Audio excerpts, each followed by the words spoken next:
കഴിഞ്ഞ കുറച്ച് നാളുകളായിട്ട്, കഴിഞ്ഞ കുറച്ച് മാസങ്ങളായിട്ട് സർ നമുക്കറിയാം. നമ്മുടെ ഇന്ത്യൻ നീതിന്യായ വ്യവസ്ഥിതിയെക്കുറിച്ച് അത്ര നല്ല അഭിപ്രായമല്ല ഉയർന്നു കേൾക്കുന്നത്. പലതരത്തിലുള്ള സംഭവങ്ങൾ അതിനൊരു ഉദാഹരണമാണ്.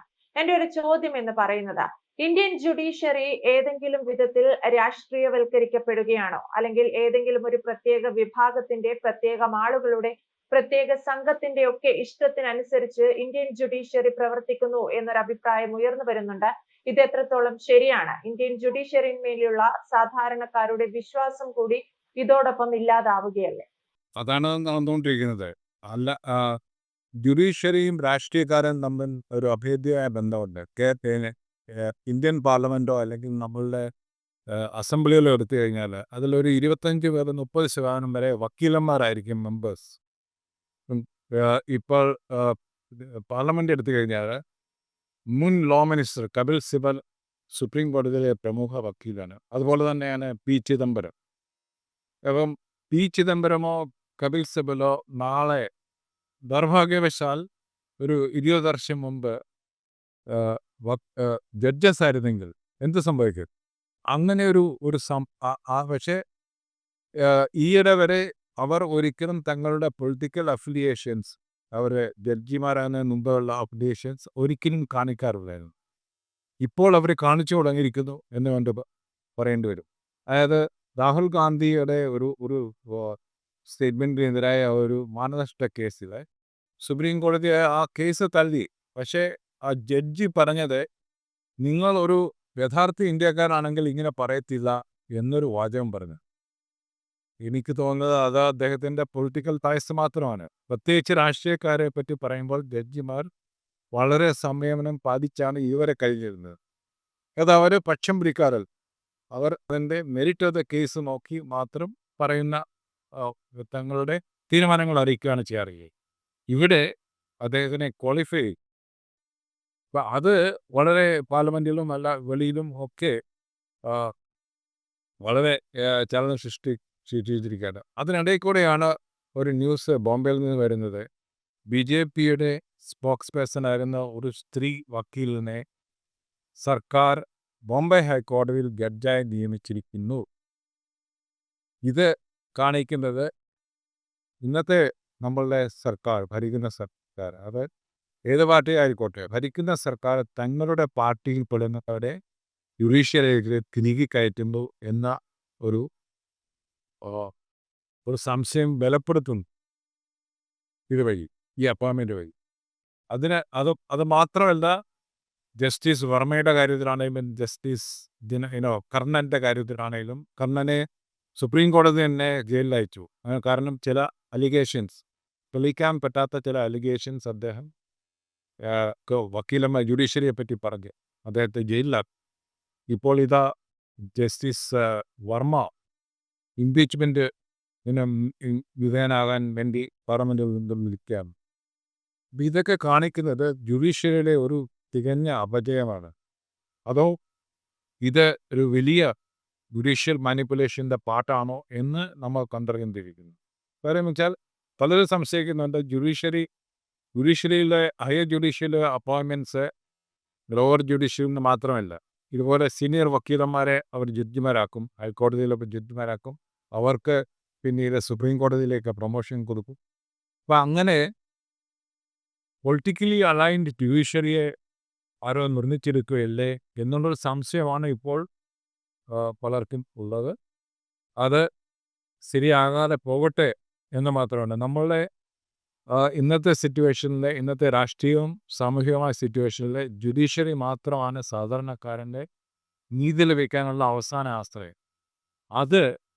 അതിൽ രാഷ്ട്രീയം കലർത്താതെ നീതിയുക്തമായി ഭരണഘടന അനുശാസിക്കുന്ന വകുപ്പുകൾ വെച്ച് അവർ തീരുമാനമെടുക്കുന്ന രീതിയിലുള്ള ആൾക്കാർ, ഒരു ജഡ്ജെന്ന് പറയുന്നത് എല്ലാ സൈഡും നോക്കി എന്താണ് ഭരണഘടനയും നീതിയും അത് മുന്നോട്ട് വെക്കുന്ന നീതിയിൽ ജനങ്ങൾക്ക് ആ കേസിൽ കൊടുക്കേണ്ടത് എന്നാണ് നോക്കേണ്ടത്. അല്ലാതെ അതിൻ്റെ രാഷ്ട്രീയ കളറോ റീജിയണൽ കളറോ മതത്തിൻ്റെ കളറോ ഒന്നുമല്ല എന്ന് നമുക്കൊക്കെ അറിയാം.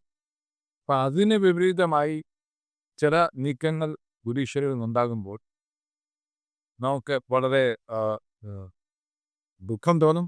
അത് പ്രത്യേകിച്ച് സുപ്രീം കോടതിയുടെ കാര്യത്തിൽ പല കേസുകളിലും ജാമ്യം ലഭിക്കാൻ ഇന്ന കോർട്ടിൽ പോയി ഇന്ന ജഡ്ജിയുടെ കോർട്ടിൽ പോയാൽ ജാമ്യം കിട്ടത്തില്ല, ഇന്നടത്ത് പോയാൽ പെട്ടെന്ന് കിട്ടും എന്നൊക്കെ പറയുന്നത് എനിക്ക് തോന്നുന്നു വളരെ അപകടകരമായ ഒരു പ്രവണതയാണ് കാണിക്കുന്നത്. ഇത് ശരിയല്ല. ഇത് ആര് ചെയ്താലും, അത് ഏത് പാർട്ടി എന്നല്ല, ആര് ചെയ്താലും ഇത് ശരിയല്ല. കാര്യം വെച്ചാൽ ജനങ്ങളുടെ നീതിബോധത്തെ ഇത് കടന്നാക്രമണം നടത്തുകയാണ് എന്ന് പറയേണ്ടി വരും. മാത്രമല്ല, രാഷ്ട്രീയമായി ഇതിൻ്റെ പ്രത്യാഘാതങ്ങൾ വളരെ വളരെ സീരിയസ് ആയിരിക്കും. അതിന് കാരണം ഒരു ബയസ് ജഡ്ജിന് എപ്പോഴും സർക്കാരിനെ അല്ലെങ്കിൽ സർക്കാരിനെതിരെയുള്ളവരെയോ അല്ലെങ്കിൽ ഏത് പാർട്ടിക്കാരെയല്ലോ, ഇന്ന് ഒരു പാർട്ടിയുടെ സർക്കാരാണ്, നാളെ വേറൊരു പാർട്ടിയുടെ സർക്കാരായോ. പക്ഷേ ബയസ്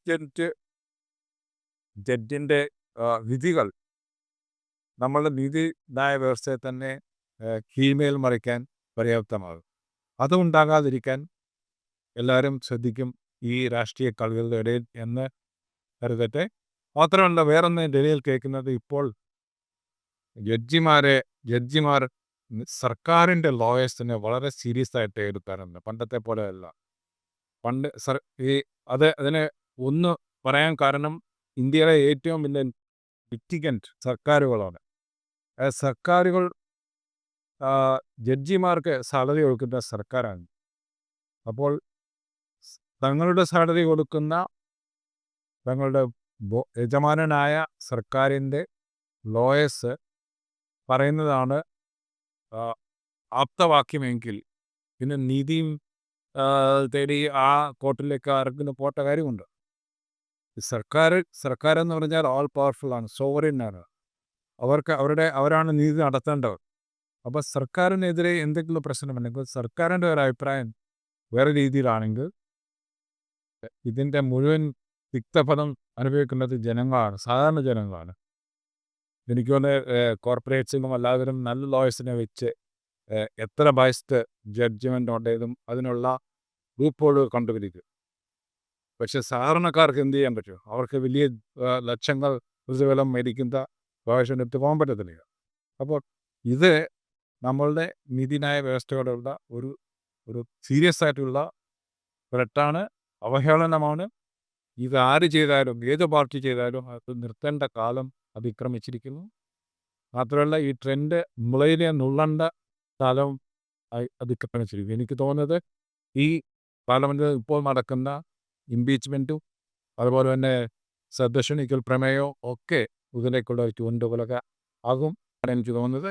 അത് ആര് ചെയ്താലും അവർക്കൊക്കെയുള്ള ഒരു വാർണിംഗ് ആയിട്ട് ഇരിക്കട്ടെ എന്ന് പറയേണ്ടി വരും. യെസ്, എന്തായാലും ഇന്ത്യൻ നീതിന്യായ വ്യവസ്ഥ രാഷ്ട്രീയവൽക്കരിക്കപ്പെടുന്നു ഏറെക്കുറെ എന്നുള്ളതാണ്. ഏതെങ്കിലും ഒരു തരത്തിൽ രാഷ്ട്രീയ പാർട്ടി അല്ലെങ്കിൽ രാഷ്ട്രീയക്കാരുടെ ഇടപെടലിൽ നീതിന്യായ വ്യവസ്ഥിതിയിൽ അല്ലെങ്കിൽ ജഡ്ജിമാർക്ക് അത്തരത്തിൽ തീരുമാനങ്ങളോ അല്ലെങ്കിൽ വിധിയോ ഒക്കെ മാറ്റേണ്ടി വരുന്നു എന്നുള്ള ഒരു അഭിപ്രായവും പൊതുവെ വരുന്നുണ്ട്. ചെറിയൻ സാർ സൂചിപ്പിച്ചതുപോലെ ഈ ജഡ്ജിന്റെ അടുത്ത് പോയാൽ ജാമ്യം ലഭിക്കാൻ സാധ്യതയില്ല, അതുകൊണ്ട് മറ്റൊരു ജഡ്ജിന്റെ അടുത്ത് പോകാം എന്നുള്ള തീരുമാനങ്ങളിൽ ചിലരെത്തുന്നുണ്ടെങ്കിൽ വിട്ടുവീഴ്ചകൾക്ക് നീതിന്യായ വ്യവസ്ഥിതി തയ്യാറാകുന്നു എന്ന് വേണം മനസ്സിലാക്കാൻ. വ്യക്തമാണ്. Thank you sir.